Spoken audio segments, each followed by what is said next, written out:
ছোট্ট বন্ধুরা, আশা করছি তোমরা সবাই অনেক ভালো আছো, সুস্থ আছো। আজ আমরা ড্রয়িং ক্লাসের 18তম দিনে চলে এসেছি।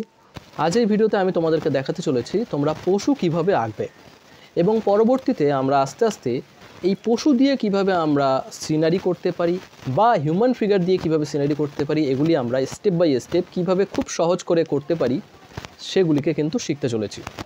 তো সবাইকে রিকোয়েস্ট করব, যারা তোমরা ভিডিওগুলি দেখছো তারা স্টেপগুলিকে খুব ভালোভাবে ফলো করবে এবং তারপর নিজে প্র্যাকটিস করবে।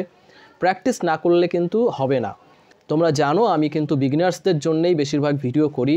মাঝে মধ্যে দু একটা ওয়াটার কালার অবশ্যই আছে, কিন্তু আমার সবসময় টার্গেট থাকে যারা নতুন শিখছে তাদের জন্য, এবং তারা কিভাবে একটা সঠিক প্রসেসে কাজ শিখতে পারে এবং সহজভাবে কাজ শিখতে পারে, সেটাই আমার কিন্তু মূল উদ্দেশ্য থাকে।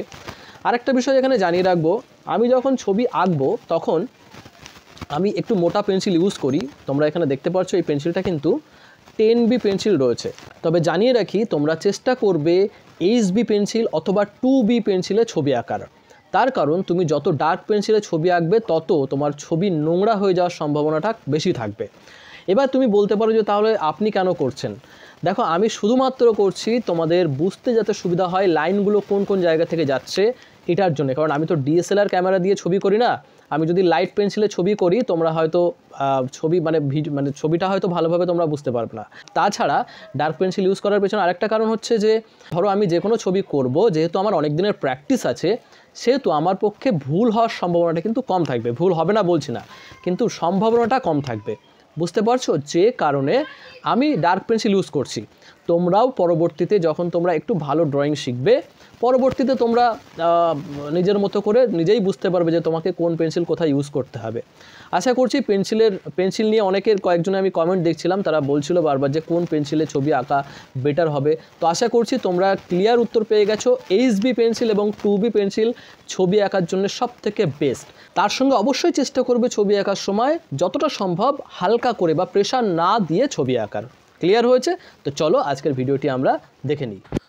বন্ধুরা, আমি যখনই যে কোনো ছবি শুরু করি না কেন, আমি চেষ্টা করি প্রথমে শেপ ধরে তারপরে করার।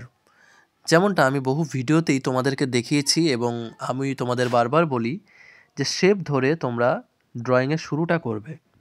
তো এখানে তোমরা দেখতে পাচ্ছ যে আমি প্রথমেই কিছুটা শেপ ধরেছি। প্রথমে মাথা এবং তারপর বডির শেপটাকে কিভাবে ধরছি সেটিকেও তোমরা দেখো।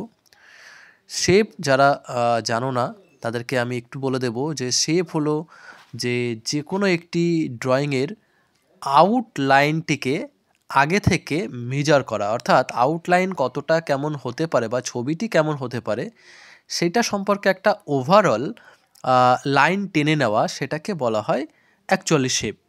এবং এই শেপগুলি বিভিন্ন আকারে হতে পারে, বাক্স হতে পারে, সার্কেল হতে পারে, ওভাল হতে পারে।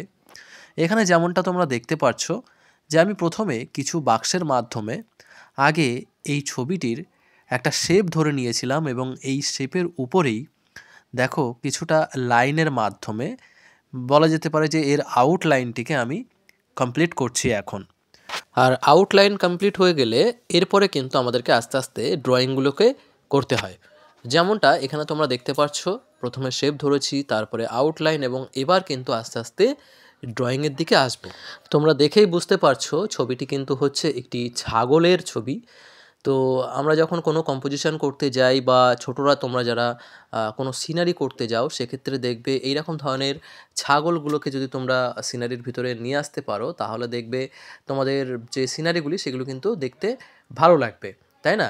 কম্পোজিশনে এরকম ধরনের পশু তোমাদের কিন্তু অনেক অনেক করতে হয়। তো যে কারণে এমন ধরনের একটা ছবি আমি তোমাদেরকে দেখালাম। তো তোমরা যদি এইভাবে প্র্যাকটিস করো, দেখবে খুব সহজেই এমন ধরনের পশু বা এইরকম ধরনের ছাগল তোমরা কিন্তু সহজেই আঁকতে পারবে। আরেকটি বিষয় তোমাদেরকে জানিয়ে রাখি, যেটি খুবই গুরুত্বপূর্ণ। তোমরা অনেকেই যারা ছোটরা রয়েছে বিশেষ করে, তারা চেষ্টা করো যে একেবারে প্রথম থেকেই তোমরা মনে করো যে আমি ছবিটাকে খুব সুন্দর করে করার চেষ্টা করব। কিন্তু ছবি সুন্দর করার থেকেও বেশি গুরুত্বপূর্ণ যে তুমি ছবির একটা ইমপ্রেশন তৈরি করো, মানে ছবির যে কাঠামো সেটিকে যেন ঠিকভাবে দাঁড় করানো যেতে পারে, সেটির কথাই কিন্তু আমি তোমাদেরকে বলছি। কারণ ছবি কিন্তু তুমি পরেও সুন্দর করতে পারবে, বুঝতে পারছো? কিন্তু কাঠামো যদি ঠিক না থাকে তাহলে কিন্তু তুমি পরে বা যে কোনো সময় কিন্তু তুমি ঠিক করতে পারবে না ওই ছবি, যতই চেষ্টা করো না কেন, বুঝতে পারছো? তাই কাঠামোটাকে দাঁড় করানোর চেষ্টা করতে হবে আগে। এখানে দেখো আমি আরও একটি এক্সাম্পল তোমাদেরকে দেওয়ার চেষ্টা করছি। এখানেও কিন্তু সেম একটি ছাগলই আঁকা হবে। তো দেখতে পাচ্ছ প্রথমে শেপ ধরা হয়েছে, যেখানে আমি সার্কেল এবং কিছু বাক্সের মাধ্যমে গলা বা মুখের পার্টটি কমপ্লিট করার চেষ্টা করছি, এবং তার উপর যে এর মাথায় যে শিং সেই পার্টগুলোকে এখানে দেওয়ার চেষ্টা করা হলো, এবং এখানে সিম্পলি হালকা একটু 3D এফেক্ট দেওয়ার চেষ্টা করা হচ্ছে এই সার্কেলের উপর। তো এভাবেই তোমাদেরকে শুরুটা করতে হবে। শুরু করার পর তারপর আস্তে আস্তে আবার চলে যাব বডি স্ট্রাকচারে, আর তারপর ড্রয়িংটিকে আমরা কিন্তু কমপ্লিট করব। তো দেখো আমরা প্রথমে মুখটিকে এঁকে নিলাম, এবার আমরা কিন্তু বডি স্ট্রাকচারের দিকে আসব। তাহলে এখানে তোমরা নিশ্চয়ই বুঝতে পারছো আমি কিন্তু চাইলেই প্রথমেই কিন্তু সুন্দর করে ড্রয়িংকে করতে পারতাম, কিন্তু আমি এই ছবিটিকে মনে হচ্ছে যেন তোমাদের হয়তো অনেকেরই মনে হতে পারে ছবিটি হয়তো জটিল করে ফেলছি, কিন্তু একেবারেই নয়। ছবিটিকে কিন্তু জটিল করা হচ্ছে না, বরঞ্চ এই ছবিটিকে কতটা সহজ করে দেখো এখানে করা হলো। বা আমি যদি টোটাল বডিটিকে দেখি তাহলে দেখো সেখানে একটি জাস্ট বাক্স বানানো হয়েছে, দেখতে পারছো? এবং এই বাক্সর মধ্যে থেকেই কিন্তু আমি আস্তে আস্তে এর বডির যে পার্টটিকে সেটিকে কিন্তু করার চেষ্টা করছি। দেখো কতটা ইজি। এই বাক্সের মধ্যে থেকেই দেখো আমি এর পা দেওয়ার চেষ্টা করছি, বা সামনের যে অংশগুলি রয়েছে বা বডির ভেতরে যে অংশগুলি আমরা দেখতে পাচ্ছি প্রত্যেকটা পার্টই দেখো এই বাক্সর মধ্যেই কিন্তু আমরা করতে পারছি, বুঝতে পারছো?